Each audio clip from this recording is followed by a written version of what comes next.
Welcome to the Call to Farms podcast. This is a rallying cry to embrace the land, cultivate self-sufficiency, and sow the seeds for sustainability. Hi, I'm Tim and I'm joined with my lovely wife, Sophie. Hey, everyone. Hi, stranger. Hey! I haven't seen you in a long time. Like 2 weeks, maybe. People are wondering if we had marriage issues or something like that. Yeah, I got a lot of that. No, Well, we're good. It is 12:36 a.m. Yep. on May 1st. And I always like to keep track of the time because it is our time to connect when things get really busy and when we're finally in town together. It's always great. Yes. We also have the dishwasher running right now. So What we do, it's a routine. I'm not going to even strive for perfection anymore. It is just going to be done is better than perfect. So. You don't even see all the stuff on our table. We pushed it to the side out of the camera view, so You're not supposed works. to tell them that.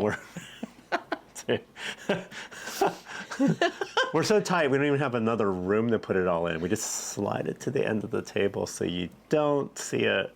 Just right Yeah. here. Yeah. Well, I hope you're doing well. It's been, 2 weeks? Maybe 2 weeks since we hopped on here. And I've, you've been so busy. You've been all over the place. You have too?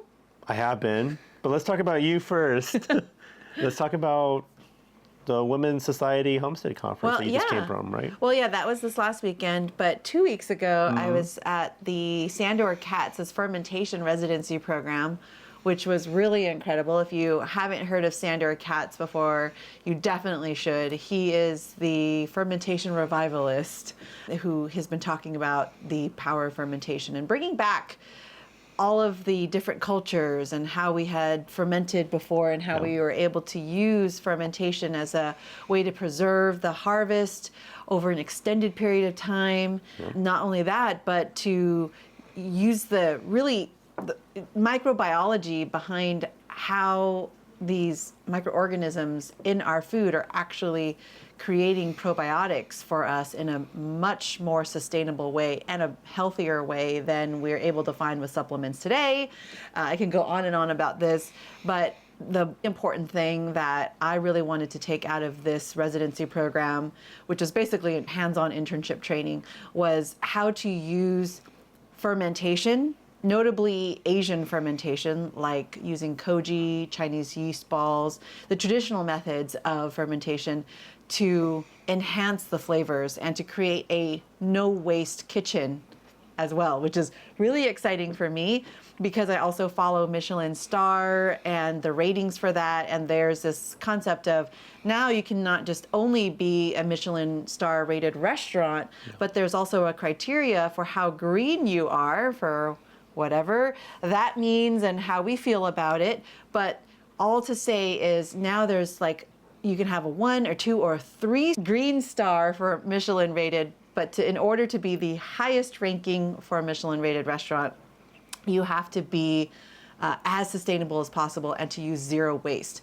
And the way that these restaurants are using it, and there's this really notable restaurant called Silo in London that is completely zero waste, meaning they're using mold and fermentation to ferment a lot of the food waste, which is great because when I cook, I think that we do a pretty good enough closed loop system, but now it's really enhanced my culinary world, which is really exciting for me to be able to play around more in the kitchen and really extract all of the nutrients and the flavors before we throw it into the compost, which also is great for the animals and the soil as well. But, as food and the cost of food continues to rise, I want to be able for our family to enjoy all of the flavors, all of the harvest before we put it out into the soil. Although, again, that's not a bad thing, but... Yeah, it ties in with Asian farming and having a closed loop system. Yeah. I love the fact that you came back with a bunch of goodies. You came back with some delicious tasting kombucha. You also gave me some puzzles, like you left some kefir for me too. So if you didn't tune into my stories, I you took off and then said, hey, can you change out the water on the kefir water as well as the milk for the kefir? So it was interesting. Can't wait to try it out. Yeah. Yeah. Yeah.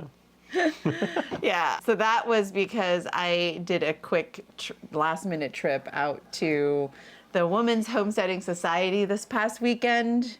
You did. And then I left in such a hurry. You took Mom. I did. I took Mom. I didn't even know you were going to take Mom till like the day of. You're like, Mom's going. I'm like, you're taking the chef. What happened? Yeah, both chefs are out. How will we survive? Did just fine. We're kind fine. of. We're alive. We're good. Yeah, but all that to say, I left the milk kefir and the water kefir grains here on the table, and I just left in a hurry. So my friend was talking to me about how she just got milk kefir grains, and I was oh my gosh, I called you at like midnight. I was doing other work, helping out real estate clients, doing my research. That's when I have my quiet time to do that. And you called me up and said, hey, can you do this for me? So I had a little fun with it. I think I did a pretty good job. Yeah. I got done. You know, all the times that I've told you before that you should create more stories or more reels around real estate so your other clients and potential clients can see what you do on the day-to-day because you're so busy doing the work. You don't actually do the video. But then you made like 9 videos on how to make milk kefir and water kefir. You know, other homesteaders would appreciate this because when you're actually doing the work, you don't have time to videotape everything. Same goes with real estate. I'm out there, I'm like, who wants to see me do research and type things up or drive around like a madman? But I actually go through a lot of thought and with logistics, and I make sure that when I go show places, I actually do the research ahead of time so I don't waste my clients' time as well as mine. To me, that's not sexy, and I didn't think people would want to see that on the video. So milk kefir grains and water kefir grains are sexy? I think it's funny, okay, because that's something I don't normally do, and at midnight I start becoming a little delirious, so that's when I start playing around with all the Instagram options like music and noises, effects. So that's what I should be doing. I should be assigning you things at midnight. You should. You know what? This is when we're most creative. We should record like right a now. podcast, honey. We should talk tonight. You never know what you're going to get. And so this is better. This is not scripted. So enjoy. Yeah. So, I mean, so it was good. Thank you for taking care of it. Yeah. The kefir grains are all healthy and alive, and I'm excited about that. Yeah. But coming back from Sandor Katz's fermentation residency is just a really eye-opening experience as to all the things that we can do, and it really reinvigorated me to play again. One of the things that, because things are so busy, I don't have enough time to create like fun things. And I realized that in learning this type of fermentation with Sandor, you could really turn your leftovers into something really delicious. Yeah. And it continues to transform over and over. And I know that you don't like to eat leftovers, but what's really going to be fun is, you know, while we were there, we had some leftover sweet potatoes, and the next morning we made a sweet potato buckwheat sourdough pancake. Yeah. And I just never thought about putting vegetables into our sourdough pancakes. I usually just have a recipe, I stick to it, and I don't muck around with it. Yeah. But that's one of the other things that I love about lazy cooking the way that I do is fermentation is really great if you're lazy or if you're busy, because you could retard the dough, or you can retard the process of the fermentation into the refrigerator. Go into your meeting, forget about it all day because you have a busy day, take it out when you need it. Yep. And literally that time that the food is fermenting, it's a longer ferment, even though it's in the refrigerator, it's actually better for you over time. Share with them about the meat, because I really like this because we're running out of freezer space. That you said that we can actually preserve the meat through fermentation by wrapping it in rice. Yeah, so that's really, really cool. And as part of talking about homesteading and farming and thinking about all the ways that we could be more resourceful on the farm, one of the things is not just preserving our vegetable ferments. That's something that I already do on a normal day. Lacto fermentation, basic vegetable fermentation, pretty straightforward. But what I have always kind of been a little weary about is doing meat fermentation. However, it is really fascinating because countries from all over the world, mostly Asian countries, do ferment their meat as a way to preserve it because there is no refrigerator or freezer. And so one of the things that we did and we got to try it and taste was what we call NAM, N-A-E-M, which is a meat fermentation process where you take your meat, which we're going to be doing with our lamb, since the lamb is hanging in our cool freezer right now. It's like jerky now. It's been weeks. It's going to be delicious. But what we do is we wrap it up in rice. We could do rice koji. You could do garlic, salt, and you just leave it there at room temperature over 5 days. And there's this process called putrefaction, which is essentially sounds terrible and smells terrible, but you want to get it right before the putrefaction process, and then you can stick it in the fridge. But overall, I mean, it was probably one of the best tasting meat that I've ever had. And it's because not only was it marinating, but it was also breaking down its amino acids and the proteins in the meat, which is great for your digestion too, because your body works less hard to digest and absorb your food. And when I asked you, I said, like, is this stuff dangerous? Like, can you get sick off of it? Right. So, For yes, liability reasons. For liability reasons, there have been stories of people who have done fermentation incorrectly. But general rule of thumb is if you are doing a vegetable fermentation, the FDA does require a pH level of 4.6. So anything below 4.6 is where E. coli and Salmonella does not become an issue. Okay. And so if you test the pH level just to make sure, you should be safe. And that's how I'm going to answer that while we're on camera.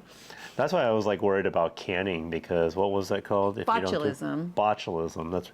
I didn't do very well in chemistry. I was one of those people that when we were doing titration, I just kind of let it run until the color turned pink. So I just don't have any patience for that. This is the reason why Tim and I did not date in high school. I just don't have any time to wait for that. How do you titrate without measuring? That defeats the whole purpose of titration. How do you know when the clear water turns purple? I don't have patience, and that's how I got you. So I go after it, and if I had patience and wanted to wait, then we wouldn't be dating. I mean, there you go. Bizarre. Meanwhile, I loved organic chemistry. I took immunology and parasitology, and it's anyways. It's great. What got my attention about fermentation is the fact that when we came out here, we learned all about preserving and canning.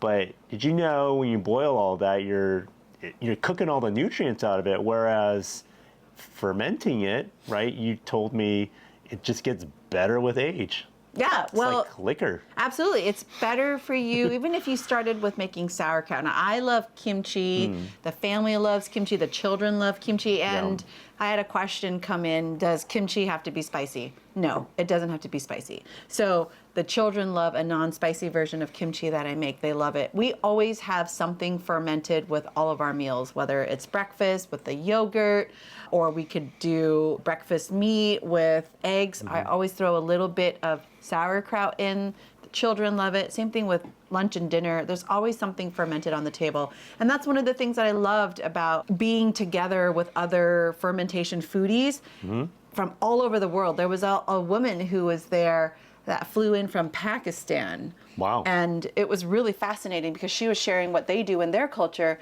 But it was great because when it came to mealtime, there was no set menu. It was just, here are the ingredients. And we all just jumped in and we made our food. There was actually a chef there.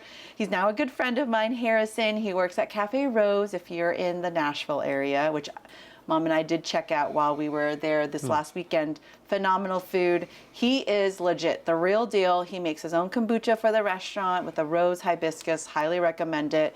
But working alongside him, I just learned so many cool tips and tricks, and we're just working together and asking questions and not throwing anything away, just mixing things. Like one of the things that we all were supposed to do was bring our fermented goods from the stuff that we've made at home. So I brought in our fermented Chinese mustard greens, I brought in our yogurt, I brought in sheep cheese that I had made, I brought in our raw dairy ice cream.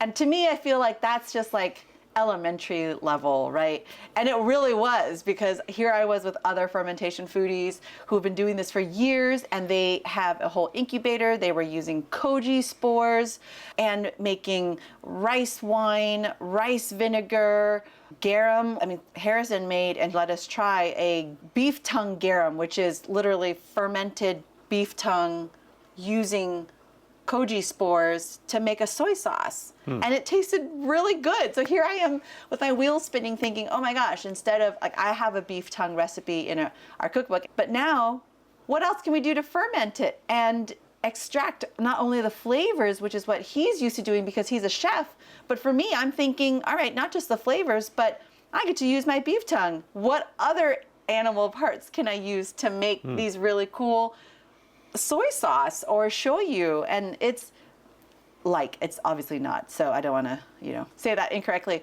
but it's just really fascinating. And yes, through the process of fermentation, it transforms into becoming a better product for you. Again, like I said, it creates probiotics. So you could literally just scoop out a tablespoon of the probiotic juice or sauerkraut and drink that, and it's exponentially better than you taking a probiotic pill. And knowing that it is so much cheaper to make.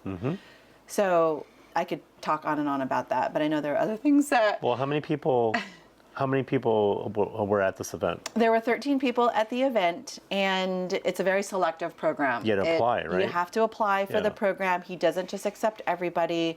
It's a pretty extensive process. But I know Sandor, and Sandor is a fellow Chelsea Green author. I think that's one of the best things about being a Chelsea Green author, is that we're very all kind of well respected.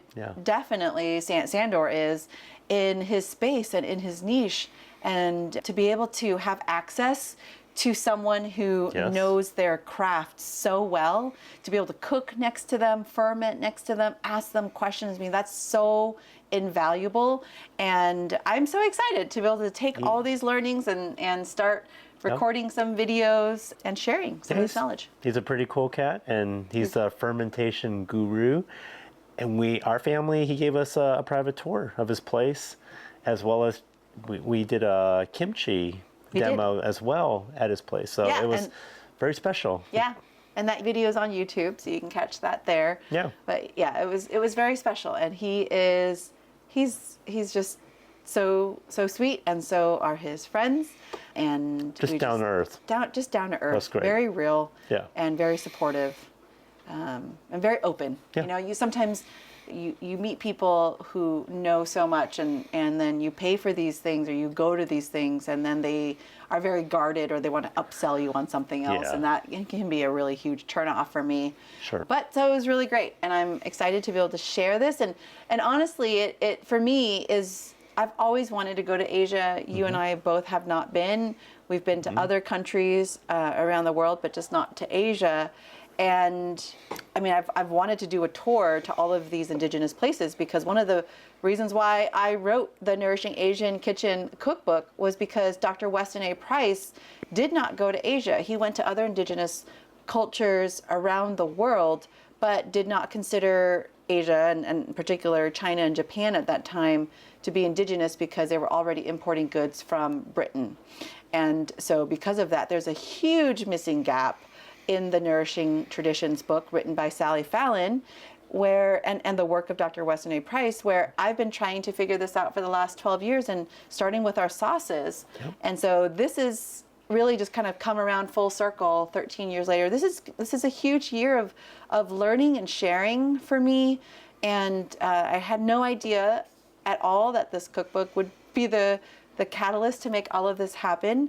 But, instead of having access and going to find these indigenous cultures, Sandor's already done it. He's written the book Fermentation Journeys, and where he did go to all of these indigenous cultures. This last trip was in Taiwan, and I think he's gone to Japan and Korea and China and learned all the different types of fermentation around the world and shared that all with us. All of the techniques and all of the from scratch, where we don't have to be dependent upon going to the Asian grocery store, which if you've been following me, I really don't go to the Asian grocery store. So it's been a challenge of how can we get all of these things, because I'm looking for the cleanest, most traditionally fermented way. Like, we made shoyu and traditionally fermented soy sauce, which is so exciting because we already make our own fish sauce, but now I can make soy sauce and have all the resources to do that. So it's going to be really fun and not have to go to the grocery store at all and still eat delicious and nourishing food that the whole family loves. But we do need to find a way to make organic version of Pocky sticks and some of the snacks, the Asian snacks. You know what I'm talking about if you've tried it. So Yan yan. Yeah, or yan yan. I mean, anyways. Well, the kids left behind some strawberries. We got our first strawberries from the garden this year. They did. This doesn't look that good right now. I think she ate all the good ones. She ate all the good ones. Yeah. Well, she's smart. Don't look at that. But they're red, and they're from our garden. But this is our first, the huge harvest from the garden, and these are from starts that I planted right when we first moved here in 2022. So cool. This is the most we've ever gotten. Awesome. Took a lot away from the Sandra Cat's camp. And then what about this past weekend? This past weekend, I was at the Women's Homesteading Society conference, and it was really great. This was the conference that I was invited to speak at last year, and shared the story of how we moved from the valley to the mountains here. And it was really great to see people who still remembered that I spoke last year at the conference. I didn't speak this year, but I helped out a lot of the behind the scenes. You and I made a pact in January after the Modern Stone Age Kitchen event, because it really took a lot out of us to go to these events, especially together. And after that trip, we both agreed and we made a pact that we would not be attending any conferences where we are not speaking, because there's already enough of those. So we didn't want to add more things on, because it's not just like one of us being behind to take care of the animals, but if we're both out, we have to depend on other farm help, and that makes it really hard, and we don't want to exhaust our help, right? This is something we don't want to burn out from. Yep. And this is our life. So it's definitely a non-negotiable for us. But Angela, who is a dear friend of mine and one of the organizers and owners of Women's Homestead Society, reached out to me and personally invited me to come. So I told you, I said, honey, I do need to go. I was really struggling with it for a while, because I really did want to go. I love the women there. A lot of the women there, we originally met when we moved here, when we first moved here, and we attended the Rogue Food Conference, and really connected with them because they are all very rogue. And so my good friends are among the group. And so when she reached out, I said, okay, well, I have to go, because they want to see me too. So, and I really want to see them, but it's a stretch. So you gave me the green light, and I made a last minute decision. We went, and as I was leaving and pulling out, Mom was like, do you want me to go? And I'm like, do you want to go? And she's been, really busy taking care of Dad the last couple of months. So I really wanted her to come. And so we ended up driving late that night. And by early morning the next day, I had booked a colonic for her and ozone therapy. Colonic is a colon hydrotherapy. Interesting. Basically, you're blasting your colons with a high pressure, and you're getting all the gunk out, and it was it was great.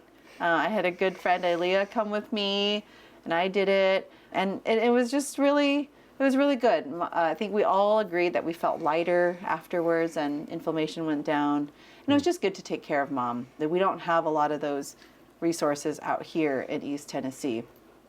nor have I really looked for it. I mean, it was kind of like on a whim thing. I couldn't really explain to Mom what we were doing. I hope she didn't think it was like a spa or sauna or anything like I normally would take. Like I took her when we were in California to like a massage and a sauna, but this was not the same. Yeah. And I didn't know how to translate colonic or ozone in Vietnamese, so she's just such a trooper.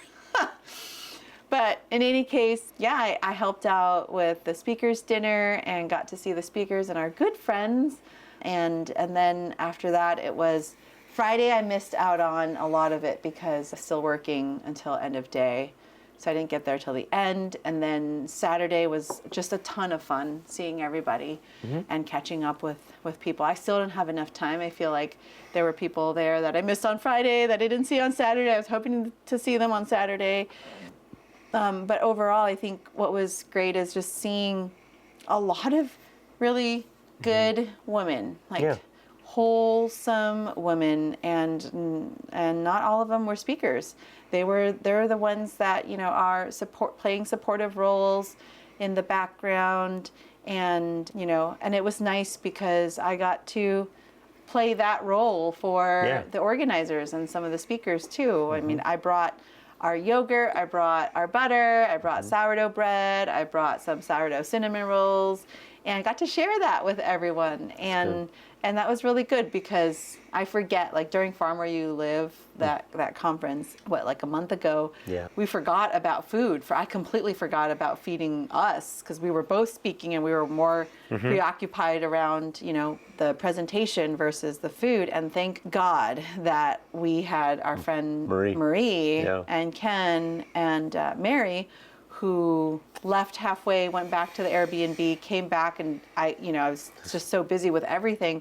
She had this, I'll never forget, and I'm so grateful for it. It was ground beef mixed with all this Oregon meat that she got from Azure, and as well as jovial gluten-free noodles, and it just tasted just so perfect. It was cold. It was freezing that day and so windy.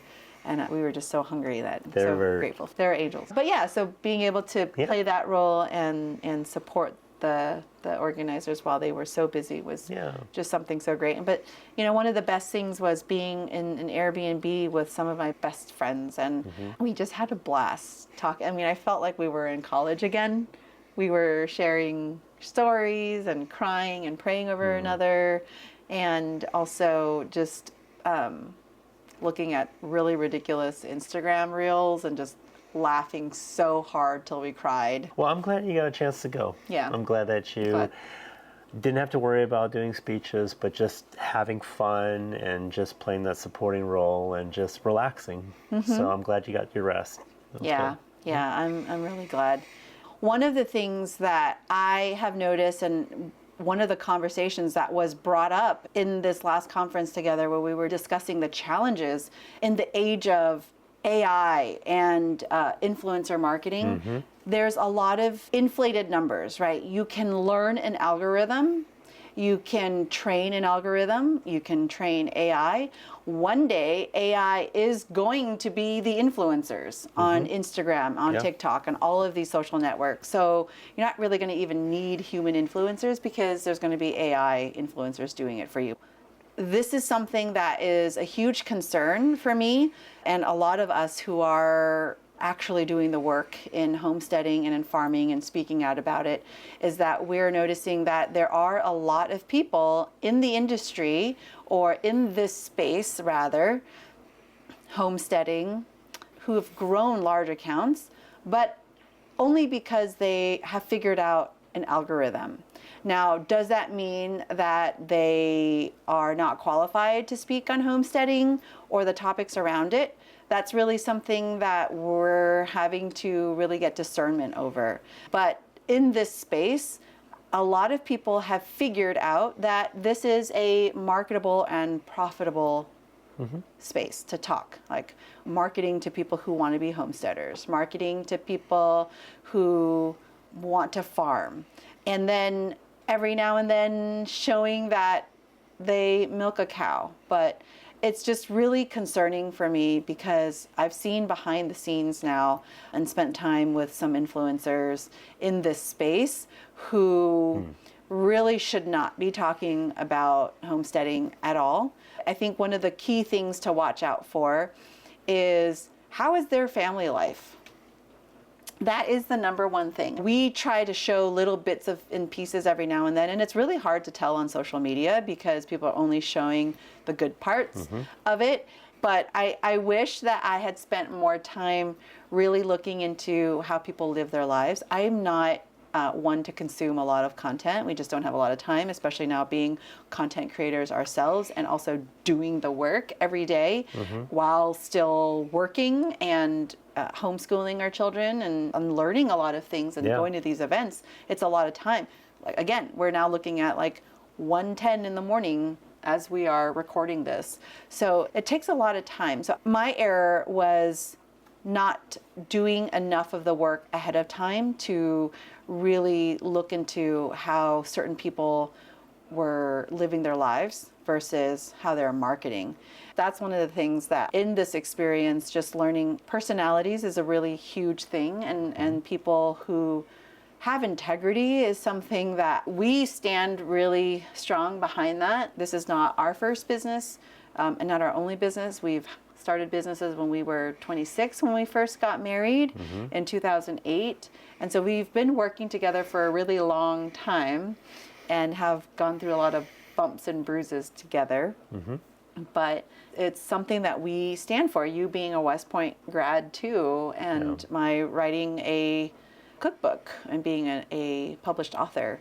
We stand by our values. In December 2023, we recorded a podcast episode on raising your standards. And we are so passionate about that. We're so serious about everybody raising their standards. And that was something that is a blip in my judgment. Like from now on, I'm going to definitely be looking at people's, not just Instagram, but really how they show up. Like I had some red flags, and I wish that I had instinctually followed those feelings that I had. But I would just like to say that this is not just one, there's multiple people out there from our conversations that we've had that are using this space as something that is very profitable. And so I just wanted to say that if you have seen me popping in and out of people's lives, it's because I'm genuinely curious about how they are. Definitely reach out to us if you have any questions about this, but it is a genuine concern. And honestly, the reason why I'm talking about it now is because I just don't want my friends to get scammed. There are people who are in this space looking like they do the work, don't actually do the work, and really have made a lucrative business for themselves and have hurt a lot of people in the process.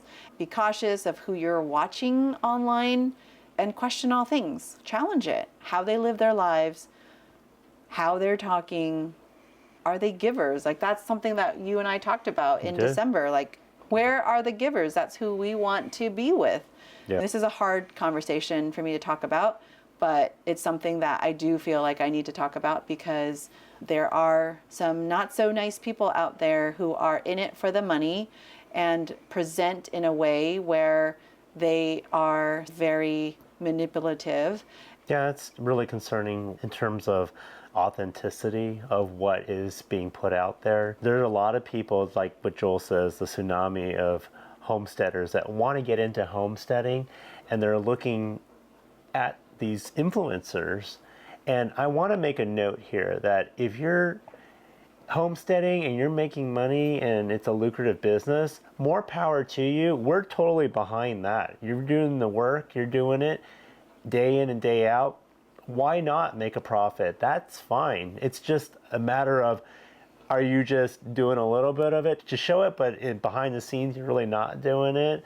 And that really calls into question the integrity, as you mentioned. And we owe it to those that are getting into the space to provide value every single day. So if you're putting out content that's actually going to help others advance to the next step, in the next stage in their journey towards homesteading. Like, I feel that that's my calling in real estate. I'm sure that's what you do, like with cooking, because we share, and back to what you were saying about being a giver, we'll give things out for free. We'll give information out for free because there is an abundance coming from Silicon Valley, coming in from the tech world. There's just this mindset of just sharing as much as possible so that we can better those around us. Just like when we came out here, we want other homesteaders to be around us. We don't want to be the only homesteaders. We want other people to be growing food as well. So we're sharing our knowledge as well, techniques. And you know what? By doing that, that actually breaks down barriers where you can actually build community, because if you're sharing your knowledge, that makes others more apt to share what they know.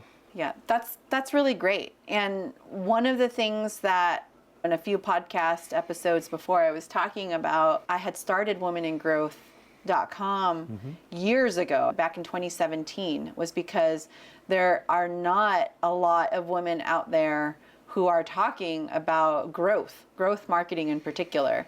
And that's something that it's not so much about growing as quickly as possible. My friend Danny and I have put together Women in Growth because we realize that that kind of hockey stick growth is not sustainable. It's not at all. You'll burn out, and it's inevitable. It's just in due time. So how do we create this sustainable growth? And that is something that I'm after. I mean, that's why, like, slowly we're still at 4,700 on Instagram, but I mean, our YouTube's growing, our podcast is growing. So thank you for listening to us on here. But for us, it's more about leading with our values first. Like, that is so important to us as a family, and what we stand by and what we stand for is it's not so much about growing their account as quickly as possible and burning out and fizzling out. Like, there's going to be algorithm changes where if you don't have an engaged audience with 100,000 followers, you're going to crash and burn. So that's something that you and I talk about, Danny and I talk about. That's why we started Women in Growth.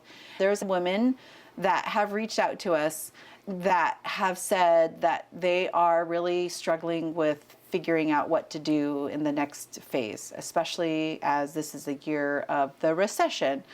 Danny and I have talked about this for a very, very long time, but enough women have reached out to us. And Danny and I get on our weekly phone calls. So I said, well, let's just move our weekly phone call and we add more people to it that we can vet beforehand and invite to be part of our mastermind. So the mastermind starts on the Monday after July 4th holiday. I believe that's the 8th. And we will be meeting every Monday evening online up until the end of August. And then at the end of August, we will have some 2-on-1 sessions that will carry on through for September. And then we will have a quick little retreat where we will be together, cook some nourished foods, and talk about business and next steps for the business. If that means creating your website, if that means creating a product, if that means getting more direction, that's what we're going to be doing. This is just a stage for me because I've been so disillusioned with what people are putting out there for other women to fall on. And the most frustrating part for me in watching all of this is there are women out there who see what I do and have literally told me that, well, I can do what you do, so I'll go pitch to these brands, and have left me feeling that how unfortunate is it going to be for those clients who feel like they've hired on someone who can truly help them grow their business and be completely blindsided by the lack of knowledge that these people have. You know, hearing me talk about front end and back end and then throwing out those terms is not something that's acceptable when you are providing a service that can do both front end and back end work for your clients, which, by the way, requires you to have access to a development team, a designer, a manager, a lot of other pieces to make that happen. And so this has really put me on high alert. And so something that you and I talked about was this agency. You've pushed me into creating an agency when I had quit my job and started working remote in 2017 and started consulting. You're like, start your agency already. But honestly, after the events of this past month, I've realized if I don't do it, someone else who's a complete hack is going to do it.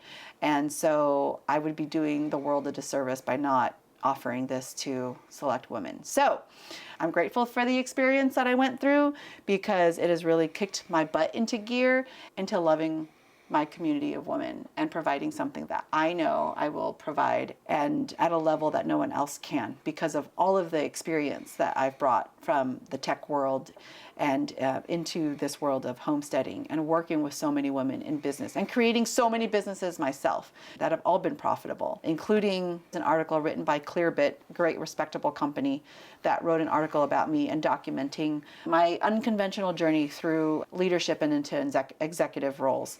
That is just to show you that we have had, you and I have had a lot of experiences in creating small businesses. We've even sold a business. And so just be mindful of the people who have large accounts and have not created actual profitable businesses, okay? I'm so glad that you're finally heeding my advice and starting up the agency. This is your bread and butter. You have so much value to put out. And I know you're going to be helping other women just advance and create businesses. So this is going to be good. It's a hard topic. It's not something that I like to... like for years, you've told me this, and I've really been letting it just sit on the sideline thinking, okay, but you know, these companies and these brands will pay me, so I'll work with them and it's just fine. And working with small business women or women who are trying to start a small business is not exactly profitable. But at the same time, like, I have got to push back in the world because there are people out there who are out to scam, and I am not okay with that. When I talk about raising our standards, I mean it. I am not going to let this happen.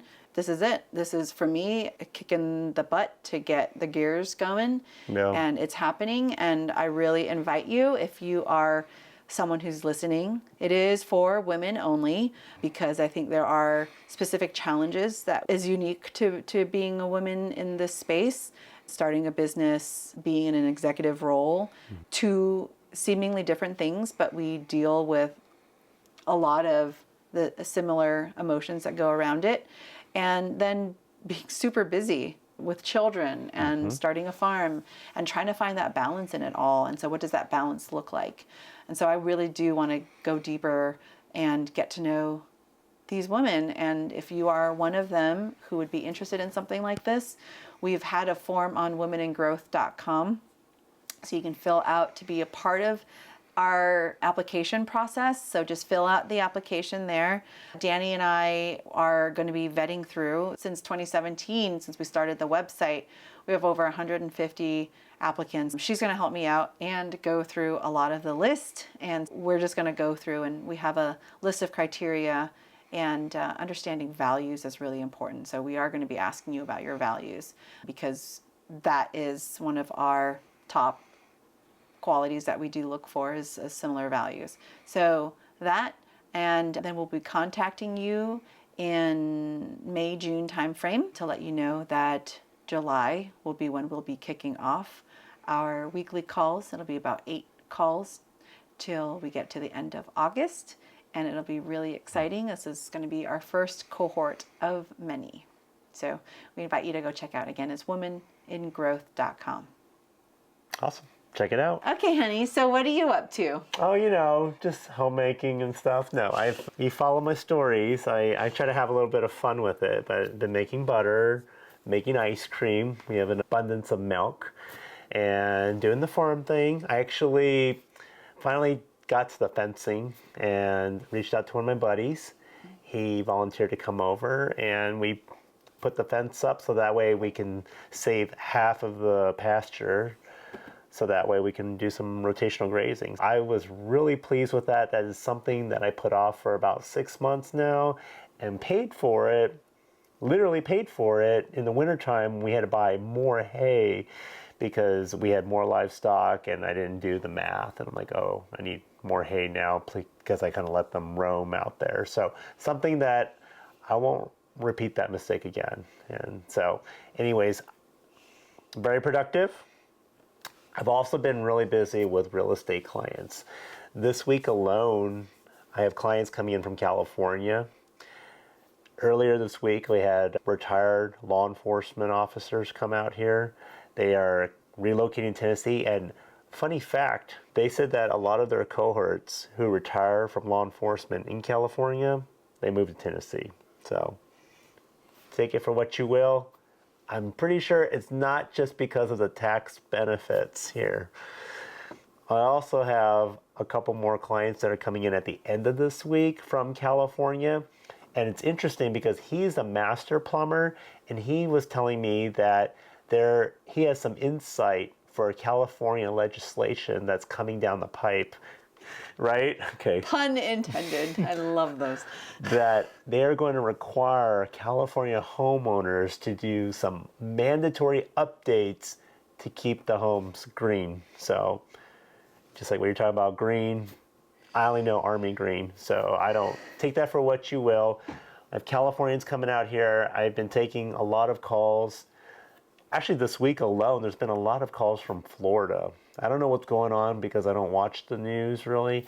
And a lot of Central Floridians have been calling me because they want to start researching homestead properties. So it's been pretty exciting.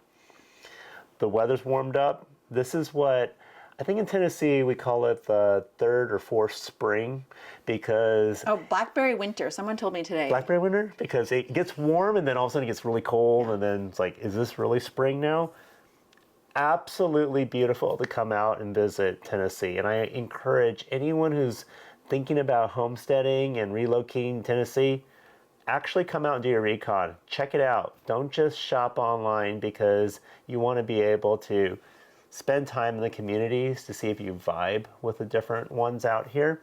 And I have a lot of my clients doing exactly that, not just from California, but from other states as well. They're coming out and doing their due diligence. And whether you're 6 or 12 months out, it's never too early to start planning. Mm-hmm. So I've been pretty busy. Yeah, you have been. I know, we're swapping out again soon.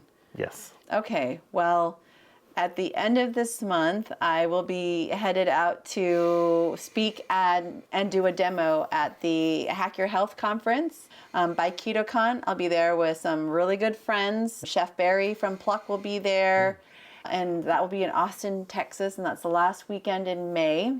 And the most exciting thing of my career so far is Google reached out to me.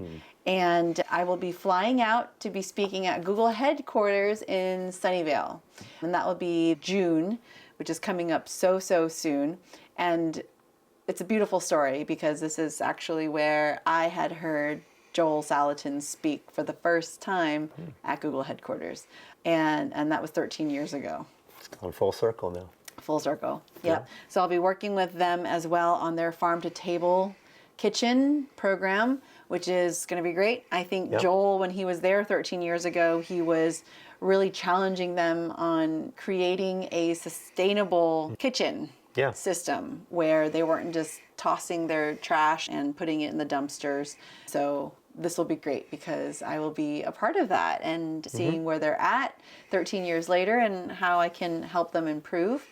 And then I will also be doing a book tour with Chelsea Green. Ooh. And so they're setting up a book tour for me. I will be at the Ferry Building where I used to go for lunch every day when I was at Autodesk. So that'll be at the San Francisco Ferry Building at Book Passage.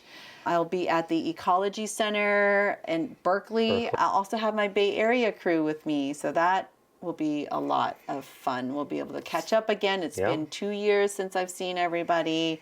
And I actually have another friend of mine who's a Weston A. Price chapter leader who's going to be flying up, and she's actually helping me coordinate all of this. So she'll be up with me during the week, and we'll be reaching out to other Weston A. Price chapter leaders as well, and sharing our story about how we left the valley for the mountains and are coming back to tell you all about it. Sounds like another good time. Yeah. So I want to go, but someone's got to take care of the farm. Yeah. We'll go to Hawaii. Okay. Go to Hawaii. No more sheep. No more sheep. Why sheep? Why are you going after the sheep? Because you keep saying yes to more sheep, and they just keep proliferating. Well, we already sent 2 cows this week. Yes. So we have more space. Yeah, more space to breathe. More space for sheep. No more space for sheep. Got to find that balance, Yeah. Sure. Well, thank you so much for joining us on this week's update and episode to just talk about all the things that we're up to and following along. It's been great to see everybody. It's been great to hear from you in person, that you're listening to us on our podcast, or even if you're reaching out to us. It's just awesome to know. If you have any questions at all, if you're wanting to find a property to homestead on, reach out to us at homesteadingrealtor.com and follow along on our blog at sprinklewithsoil.com for more updates on all of the events and promotions and all the things that are going on. Sign up for our newsletter on sprinklewithsoil.com. Thank you so much for listening to our Call to Farms podcast, and we hope that you keep growing and stay healthy. See you guys.